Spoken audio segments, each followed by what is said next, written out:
Here's my 2024 planner. There's my 2025 planner. Today, I'm going to show you what I'm going to use to track my crafty goals for 2026. Are you guys ready? All right, let's get started. So, I used, except for this cover page, this came from another collection. I'm pretty sure, the Life is Abundant paper. This was an 8 by 8. I used the 8 by 8 for this one for 2024. Loved the natural aspect of it. So I made a mini album, and I do have a tutorial from way back in, probably I did it in 2023, but I do have a tutorial and it shows you. So there, I've got the calendar there.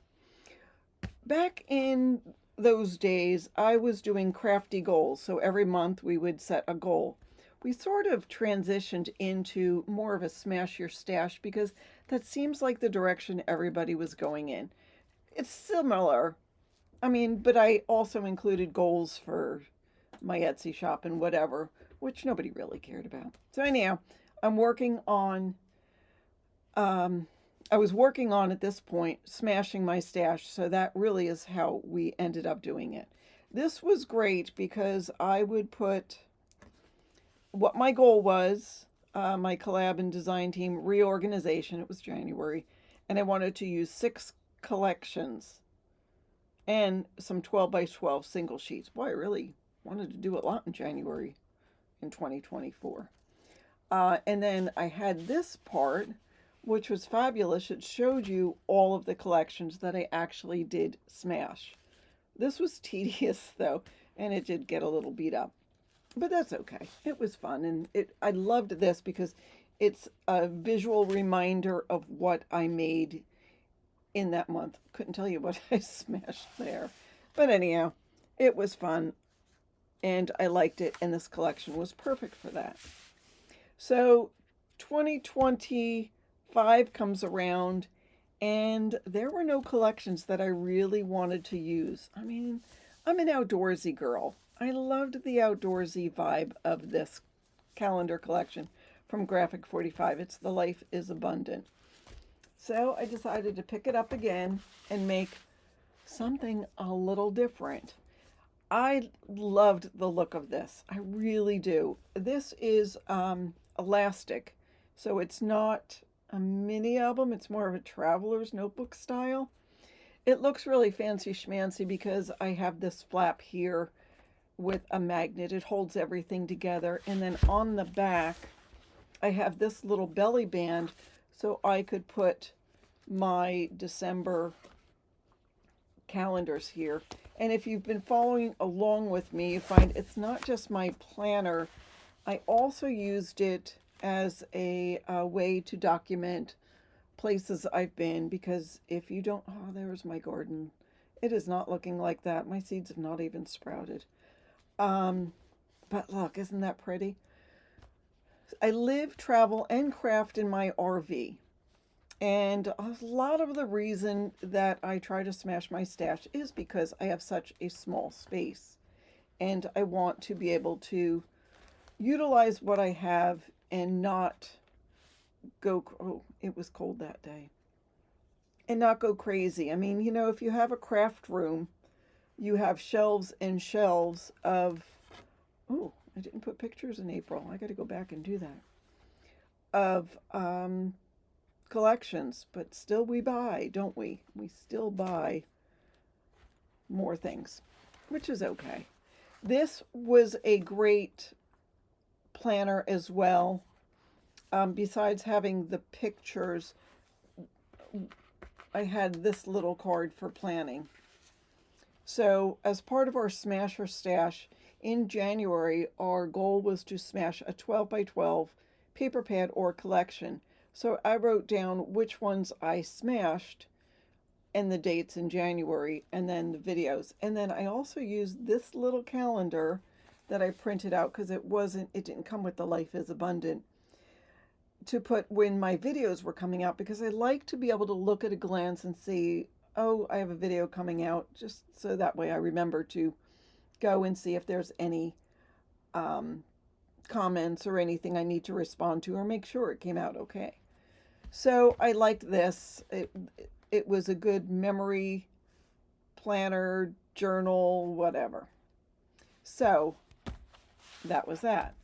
But for this year, for 2026, I did not like any of the collections that were sort of calendar themed collections. Now, there was one from Stamperia that I liked. It's the Herbivite something, but it didn't come out early enough for me to have gotten and put it together and make a mini album calendar slash planner. So I decided to do something totally different, and I hope you guys like this. You know, I've been doing some digital collections this year and printing things out. Ooh. So I decided to make my own planner so it's exactly how I wanted it. The reason I did this, so it's 8.5 by 11, is because the calendar is a full size, well, not a full size, it's a bigger calendar, and I can see things on it without squinting. And it's just got everything that I wanted. I did not design this paper. I actually purchased the paper and the rights to use it from a company called Pineapple Pear from Etsy. I love, love, love her stuff. You may have seen I did a Christmas project using one of her Christmas collections. So I purchased the digital file and then also the clip art. Let me take you through this and show you what I've got and then tell you how you can get it. I also laminated the cover. So on the back of it, I have a full year in review. So you can see all of the months for 2026. It's laminated. If I want to make any notes, I would have to use like a permanent marker, or I could use a dry erase, possibly. So the first couple of pages are paper collections. So I've also got check boxes, so when I complete that collection, I can check it off and see what I've gotten. So I don't just have that, but I also have this, and I have another one. Because, yeah, I will be working on some of these, and I can't tell you I'm not going to purchase any new collections as well. I also made notations on if I had more than one, like bark. I have 3 bark. These are partials. Pretty as a Poppy is a 4.5 by 6.5. Well Groomed is an 8 by 8 collection, and then all of these are 6 by 8 collections. I also made notations if I have stickers to coordinate with it. So just trying to keep myself aligned. Now let me give you a hint. You guys might be looking at this saying, oh, holy moly, Debbie, I have more collections that I want to write down. And that's fine. That's understandable. Again, don't forget, I live and travel my RV. I don't have a lot of room. This is more collections than I've had for 2 years, just because I purchased some Black Friday, these 6 by 8s. Without those, I just would have had this one page. Because I do like to keep things in my Etsy shop, like baby books and animal, dog, and cat books in my Etsy shop. So that's why I stock up on those. But I'm not going to tell you I'm not going to buy any more, because I'll see a collection and want to stay current, want to have some new stuff. So anyhow, I put down all the paper collections. You could just put down the paper collections that you want to smash in 2026. You know, and if you decide to pick up another one, just write it down. I'm going to check it off once I finish it, but you can write down new ones, which is why I have some extra sheets. Now, aside from paper collections, I also have things to smash, because we all have extra stuff in our stash. Mini composition books, post-it notes, notebooks, a 6 by 8 3-ring binder. I have blank pocket pages. I have a snap flip book. I have a graphic 45 travel album, a chipboard camera album, etc., etc. I've got embellishments, shakers, some modeling clay I want to use, some graphic 45 tags I want to use, some acetate tags, wooden words, shape paper clips. I want to use this stuff. I've really purged a lot, but I want to use that stuff. So I wanted to put that here So I can, say, okay, so I want to use well groomed. Well, I have a dog shaped paper clip. Maybe I want to use those at the same time. That kind of thing. All right.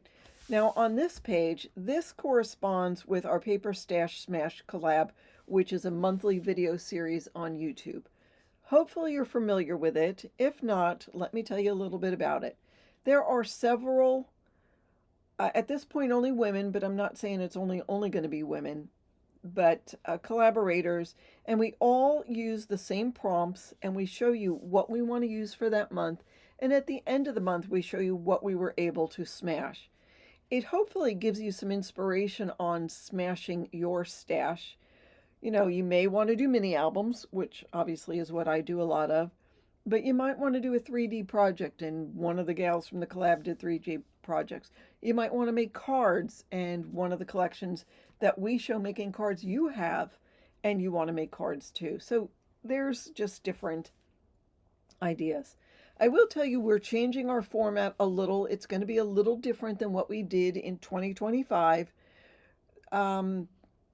For January, I'll tell you it's free choice, including any card kits, unfinished projects, scrap busting, or any size paper.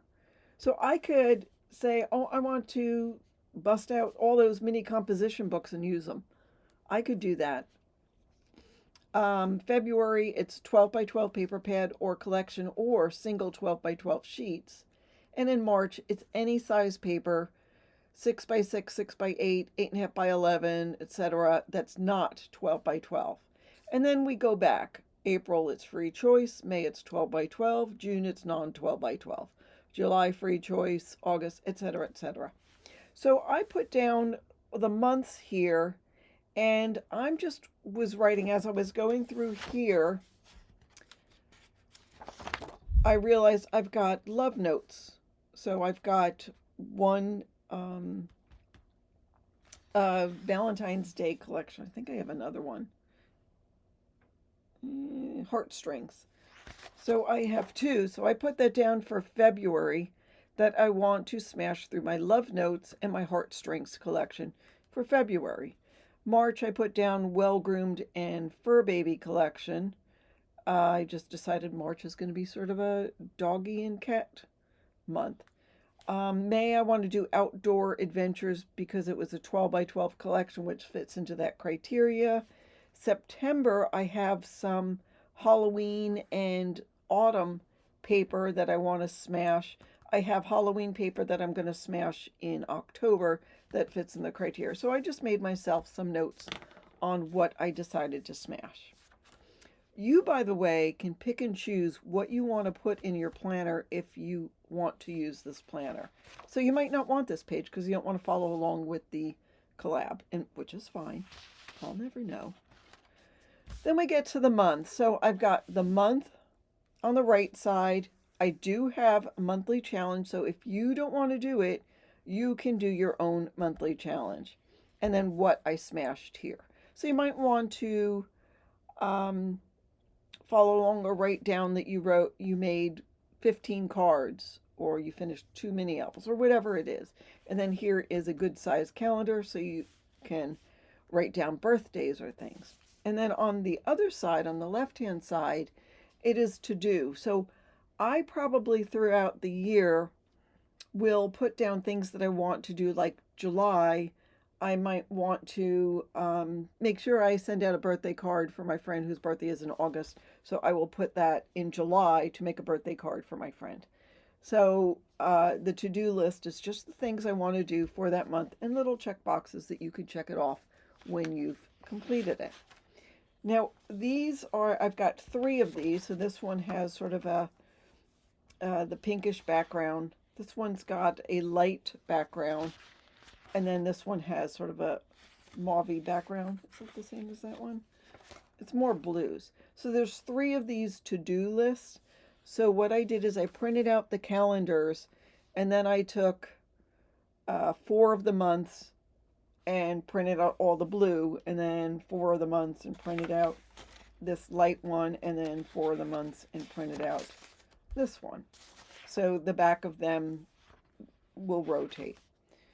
So there is that. Here is May, June,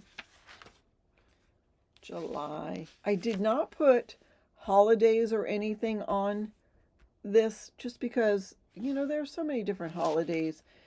I just figure you can write it in yourself. August, September, October, November,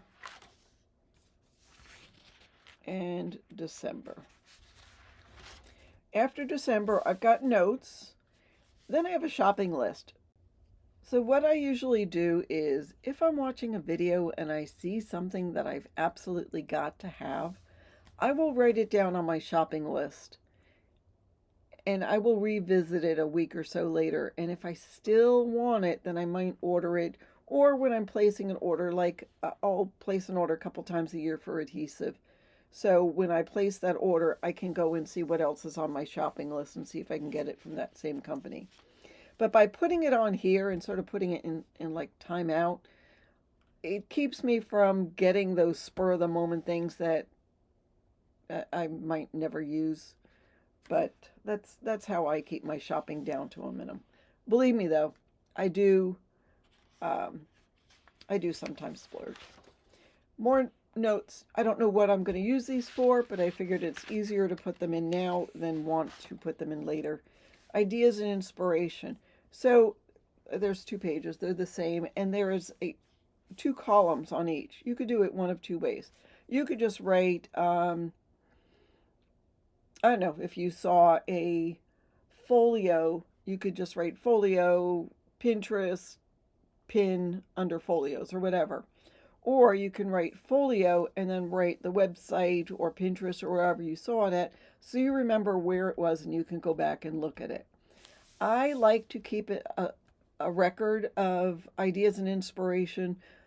A lot of the gals in the collab are so fabulous, and I don't want to do the same projects all the time.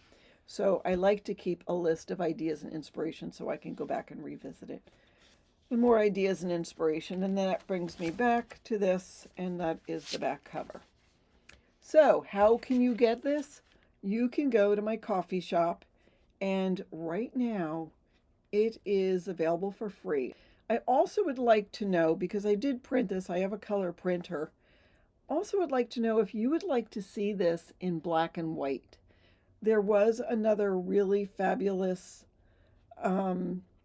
design that's sort of a crafty design that I could do, and you guys can print it on your black and white printer. Of course, you can take it to Kinko's or Office Supply or Office Depot and have them print it. You can just, tell them what you want. Another thing you could do is, if you don't want to figure out what you're going to do front and back, I mean, you want to do all of the calendar pages, but you might not know if you want to do to-dos lists on the back of the calendar pages. So you could actually cut this down a little bit and put it on 8.5 by 11 cardstock so you have front and back. There's not that many pages to this. It's really thin. I was going to add some plain paper to it just to bulk it up a bit, but I decided I just want to keep it simple. So that is something else you could do. So you could trim this down. I printed this borderless. You could print it with a border and just cut off 1/4 inch on each side. That's okay if you cut off some of this, but the calendar pages would be perfect for that. So this is what I'm going to use for 2026 for my Crafty Planner. Like I said, you can find the link in the description on how to get your own version of it. I'll go through it one more time, sort of slow.